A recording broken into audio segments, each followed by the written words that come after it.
नमस्कार। रेडियो रिमझिम से प्रस्तुत है स्थानीय हालचाल। पहले मुख्य हालचाल। 28 अक्टूबर को फिर से होगा कोविड टीकाकरण का महाअभियान, डीएम ने दी जानकारी।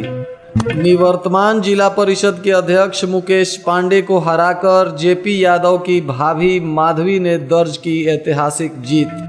सदर अंचलाधिकारी विजय कुमार सिंह को दी गई विदाई, नए अंचलाधिकारी ने संभाला कार्यभार।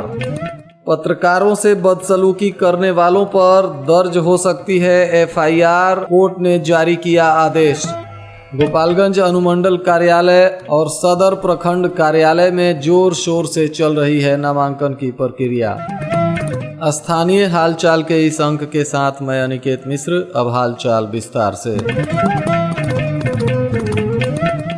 गोपालगंज के जिलाधिकारी डॉक्टर नवल किशोर चौधरी ने प्रेस वार्ता करते हुए बताया कि गोपालगंज में 28 अक्टूबर को फिर से टीकाकरण का महाअभियान होने जा रहा है। इस अवसर पर जिलाधिकारी ने आम जनता से अपील किया है कि सभी लोग इसमें सहयोग करें ताकि पूरे जिले में 100% लोगों को वैक्सीनेट किया जा सके। आप सभी अवगत हैं कि कोविड-19 महामारी का दौर अभी जारी है और कई जगहों पे, कई राज्यों में अभी संख्या कोविड की बढ़ना शुरू हो गया है। आप न्यूज चैनल्स के माध्यम से देख रहे होंगे कि कई देशों में भी इसकी संख्या में बढ़ोतरी हो रही है। उसको लेकर के गोपालगंज में हम सभी पदाधिकारी एवं कर्मी अलर्ट हैं और आपको कोविड-19 का टीकाकरण पे हम लोग खास जोर दे रहे हैं। इसके साथ ही अतिरिक्त तैयारियां भी जिला प्रशासन के द्वारा किया जा रहा है। कोविड-19 टीकाकरण में आपको अवगत कराएं कि कुल 17,93,208 का लक्ष्य है, जिसमें कि 12,57,854 लोगों को हम लोगों ने प्रथम खुराक दे दिया है और इसमें हम लोगों ने इस प्रकार से 70.15% लोगों को प्रथम खुराक दे दिया है और हमारा जिला पूरे बिहार में 70% जैसे प्रतिशत के मामले में 5वें स्थान पे है। इसी प्रकार से दूसरे खुराक जो एलिजिबल लोग थे, कुल 4,16,742 योग्य लाभार्थियों को आच्छादित किया गया, दूसरा खुराक दिया गया है। हम लोगों ने 19, 20 और 21 अक्टूबर को आशा कार्यकर्ता एवं अन्य के माध्यम से, कर्मियों के माध्यम से घर घर में एक सर्वे किया था कि प्रत्येक परिवार में कौन कौन से लोग हैं जो टीका नहीं लिए हैं और यदि टीका नहीं लिए तो कारण क्या है। तो उसमें कई तथ्य सामने आए कि कई लोग तो जानकारी के अभाव में, कई लोग यहाँ हैं उपस्थित नहीं हैं, कई लोग जिला से बाहर काम करते हैं, कई लोग बाहर कहीं निकल गए थे, इस वजह से नहीं ले पाए हैं। उन सभी लोगों को हम लोग 28 अक्टूबर को यानी परसों टारगेट करेंगे और हम लोगों ने 350 से अधिक टीमों का गठन किया है जो कस्बे में जा करके उन लोगों को वैक्सीनेशन कराएंगे। इसके अतिरिक्त जो गोपालगंज जिले में महत्वपूर्ण जितने भी बाजार हैं, वहां हम लोग 9 बजे पूर्वाह्न से 9 बजे रात्रि तक टीकाकरण की विशेष व्यवस्था हम लोगों ने किया है और हम लोग वहां जांच भी करा रहे हैं। आप सभी अवगत हैं कि गोपालगंज जिले में, या हर जिले में बिहार में, दिवाली और छठ के समय में बहुत सारे लोग घर आते हैं। तो उन सभी व्यक्तियों को की हम लोगों ने लिस्टिंग भी करानी शुरू किया है, वार्ड वाइज लिस्टिंग शुरू होगी और उन सभी लोगों से आपके माध्यम से अनुरोध करेंगे कि जांच जरूर कराएं। RT-PCR की फैसिलिटी हमारे जिले में थावे में उपलब्ध है, तो RT-PCR कलेक्शंस विभिन्न प्रखंडों से करते हुए वहां हम जांच कराएंगे और 24 घंटे के अंदर में रिपोर्ट देकर के लोगों को अवगत कराएंगे। हथुआ प्रखंड के पंचायत चुनाव का रिजल्ट काफी चौंकाने वाला आया। इसमें सबसे बड़ी खबर मुकेश पांडे की हार से आई, जिसके वजह से पूरे जिले में जोर शोर से इसकी चर्चा शुरू हो गई। यहां कुमारी माधवी यादव ने मुकेश पांडे को 904 मतों से पराजित कर इतिहास कायम कर दिया है। इस हाई प्रोफाइल सीट के रिजल्ट पर लोगों का कहना है कि कुमारी माधवी यादव के पति और परिवार के अन्य लोगों की हत्या के वजह से आम लोगों को जहां एक तरफ मुकेश पांडे से नाराजगी देखने को मिली, तो वहीं कुमारी माधवी यादव को लोगों की सिंपैथी और मतदाताओं का आशीर्वाद मिला। तो वहीं मुकेश पांडे के समर्थकों ने कहा कि उनके जेल में रहने की वजह से यह हार हुई है। गौरतलब है कि इसी केस में मुकेश पांडे और उनके पिता सतीश पांडे जेल में बंद हैं। इस ट्रिपल हत्याकांड के वजह से गोपालगंज जिले में कई बार राजनीतिक तूफान आ चुका है और कुमारी माधवी यादव की जीत भी इस बात की तरफ इशारा करती है कि क्षेत्र की अधिकांश जनता इस हत्याकांड में पांडे परिवार को दोषी मानती है। गोपालगंज के सदर अंचलाधिकारी विजय कुमार सिंह को एक समारोह में जिला प्रशासन के लोगों तथा समाज सेवियों और जनप्रतिनिधियों ने ससम्मान विदाई दिया। इस अवसर पर मौजूद सभी गणमान्य लोगों ने एक सुर से सदर अंचलाधिकारी विजय कुमार सिंह के कार्यकाल को सराहा। इस अवसर पर विजय कुमार सिंह ने भी गोपालगंज के लोगों को धन्यवाद दिया और कहा कि यहाँ की जनता का मुझे काफी प्रेम और सम्मान मिला है। इसी कार्यक्रम में नए अंचलाधिकारी के रूप में राकेश कुमार ने अपना कार्यभार ग्रहण कर लिया। उनका भी वहाँ मौजूद लोगों ने फूल माला पहनाकर जबरदस्त स्वागत किया और कहा कि उम्मीद है कि नए अंचलाधिकारी के आने से अंचल कार्यालय में काफी ईमानदारी और निष्ठा के साथ लोगों की समस्याओं का समाधान किया जाएगा।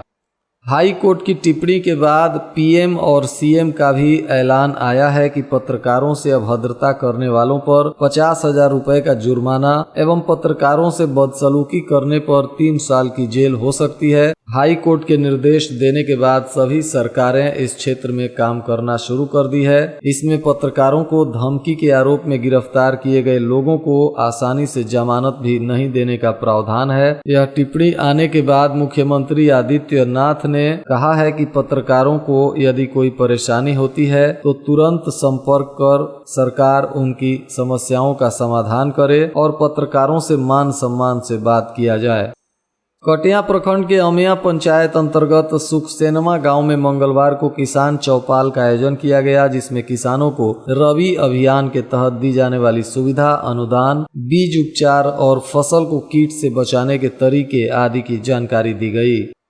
कटिया थाना क्षेत्र में शादी की नियत से नाबालिग युवती को बहला फुसलाकर भगा ले जाने का मामला प्रकाश में आया है, जिसमें पीड़ित ने थाने में आवेदन देकर न्याय की गुहार लगाई है। आवेदन मिलने के बाद पुलिस इस मामले में जांच पड़ताल शुरू कर दी है।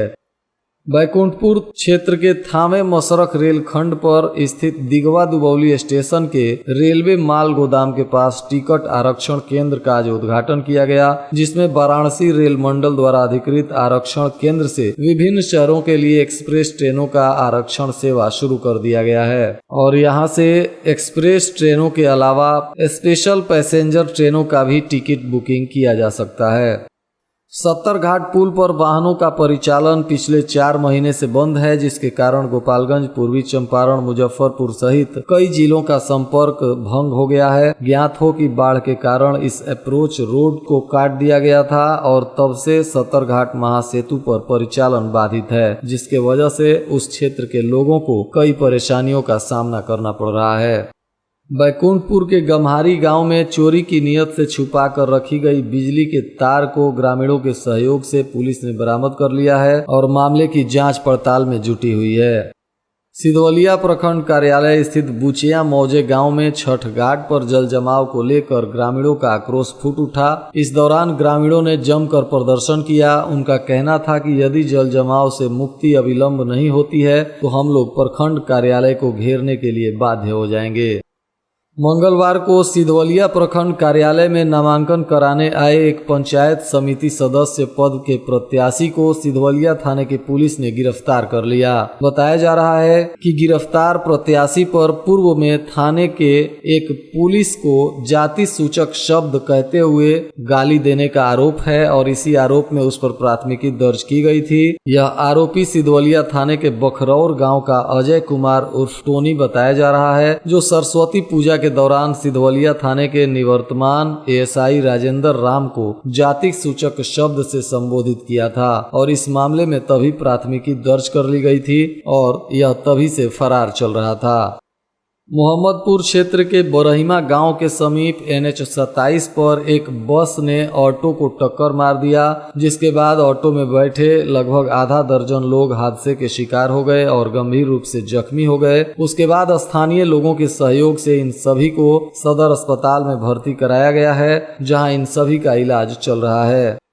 कुचायकोट थाना क्षेत्र के प्राथमिक विद्यालय बथना के कार्यालय का ताला तोड़कर चोरों ने अलमारी में रखे तमाम दस्तावेज और संचिका की चोरी कर ली है। इस संबंध में जानकारी लगने के बाद विद्यालय के प्रधानाध्यापक के द्वारा कुचायकोट थाने में आवेदन देकर आवश्यक कार्रवाई करने का निवेदन किया गया है। आज स्वास्थ्य विभाग के द्वारा कुचायकोट प्रखंड के NH 27 बलथरी चेक पोस्ट के पास कोविड-19 टीकाकरण का आयोजन किया गया था। इसका कैंप लगाया गया था, जिसका उद्घाटन वीडियो वैभव शुक्ला ने फीता काट कर किया। यहाँ पे इस कैंप को काफी सजाया गया था और दीपावली तथा छठ में गांव आने वाले लोगों की यहाँ कोविड जांच कराने के साथ ही लोगों को टीका भी देने का व्यवस्था किया गया था और यहाँ बहुत सारे लोग टीकाकरण कराए और यह टीकाकरण केंद्र अभी भी लगातार चलता रहेगा। यहाँ सुबह 9 बजे से रात के 9 बजे तक 2 पालियों में इस कैंप का संचालन होगा। पहली टीम 9 बजे से 3 बजे तक ड्यूटी करेगी, वहीं दूसरी टीम 3 बजे से रात्रि 9 बजे तक यहाँ तैनात रहेगी और यहाँ से गुजरने वाले तमाम यात्रियों के अलावा वाहन चालक और आसपास के लोग भी इस कैंप में आकर कोरोना की जाँच के साथ वैक्सीनेशन का लाभ ले सकते हैं। आज हथुआ प्रखंड के पंचायत चुनाव का रिजल्ट आया, जिसमें जेल में बंद कुख्यात विशाल सिंह की मां भी मुखिया पद की प्रत्याशी थीं और ये मटिहानी नैन से मुखिया की चुनाव लड़ रही थीं। इस पंचायत से उन्हें हार का सामना करना पड़ा और यहां अरुण सिंह की पत्नी अलका सिंह चुनाव जीत गयी। तो वहीं हथुआ से जिला परिषद क्षेत्र संख्या 16 से लगातार तीसरी बार मुन्ना किन्नर उर्फ रामदर्शन प्रसाद भी विजयी घोषित हुए। इस क्षेत्र से जदयू के जिला अध्यक्ष संजय चौहान भी चुनावी मैदान में थे, जिन्हें हार का सामना करना पड़ा। इसी के साथ ही भाजपा के दिवंगत नेता कृष्णा शाही की पत्नी शांता शाही भी चुनाव हार गईं और उनके जगह हथुआ के चैनपुर पंचायत से कृष्णा शाही की बहन बबीता शाही मुखिया पद में चुनाव जीत गईं। इस सीट पर ननद और भौजाई दोनों लोग एक ही पोस्ट के लिए चुनावी मैदान में थे। ननद ने जीत दर्ज की तो वहीं उनकी भौजाई की हार हो गई। नगर थाना क्षेत्र के तकिया बंजारी बाईपास पर आज एक बहुत बड़ा हादसा होते होते बच गया। यहाँ एक अनियंत्रित तेज रफ्तार कार गहरे गड्ढे में गिर गई। हालांकि गड्ढे में काफी पानी था, जिसके वजह से इस पर सवार लोगों की जान बच गई, अन्यथा बहुत बड़ी घटना हो सकती थी। इस कार में सवार सभी लोगों को सकुशल बचा लिया गया है। दीपावली और धनतेरस के अवसर पर स्वर्ण मंदिर ज्वेलर्स मुंसिफ कोर्ट के सामने मेन रोड गोपालगंज ने स्कीम शुरू कर दिया है। यहाँ प्री बुकिंग शुरू हो गई है और इसके मालिक अविनाश कुमार उर्फ बिट्टू जी ने बताया कि यहाँ ग्राहकों को भारी छूट भी दी जा रही है। और आज के मौसम का तापमान गोपालगंज में न्यूनतम 20 डिग्री सेल्सियस और अधिकतम 31 डिग्री सेल्सियस रहने की संभावना है। अंत में मुख्य हालचाल एक बार फिर। 28 अक्टूबर को फिर से होगा कोविड टीकाकरण का महाअभियान, डीएम ने दी जानकारी। निवर्तमान जिला परिषद के अध्यक्ष मुकेश पांडे को हराकर जेपी यादव की भाभी माधवी ने दर्ज की ऐतिहासिक जीत। सदर अंचलाधिकारी विजय कुमार सिंह को दी गई विदाई, नए अंचलाधिकारी ने संभाला कार्यभार। पत्रकारों से बदसलूकी करने वालों पर दर्ज हो सकती है एफआईआर, कोर्ट ने जारी किया आदेश। गोपालगंज अनुमंडल कार्यालय और सदर प्रखंड कार्यालय में जोर शोर से चल रही है नामांकन की प्रक्रिया। इसके साथ ही रेडियो रिमझिम से प्रसारित स्थानीय हालचाल का यह अंक समाप्त हुआ। नमस्कार।